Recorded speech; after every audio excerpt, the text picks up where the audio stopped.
কপট্ট, আমি সেই মেয়ে, আমি সেই মেয়ে।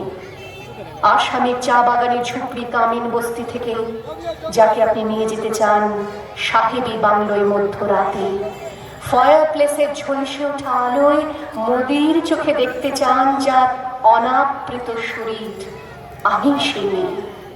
রাজস্থানের শুকনো উঠোন থেকে পিপাসার জল আনতে যাকে আপনি পাঠিয়ে দেন 10 মাইল দূরের সরকারি ইদারায়, আর 20 মাইল হেঁটে ক্লান্ত বিধ্বস্ত যে রমণী খরা কাঠে ঘরে ফিরলেই যাকে বসিয়ে দেন চুলার আগুনের সামনে আপনার রুটি বানাতে, আমি সেই মেয়ে, আমি সেই মেয়ে।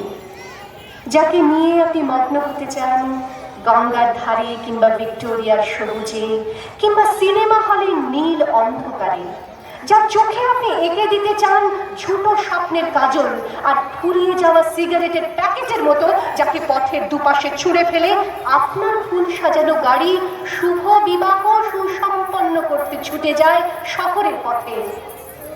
কোণে দেখা আলোর গধূলিতে একা দাঁড়িয়ে থাকা, আমি সেই মেয়ে, আমি সেই মেয়ে। এমনকি দেবতা যাকে ক্ষমা করেন না, অহংকার আর শক্তির দম্ভে যার গর্ভে রেখে যান কুমারীর অপমান, আর চোখের জলে কুন্তি হয়ে নদীর জলে ভাসিয়ে দিতে হয় কর্ণে আত্মজ্যোতি।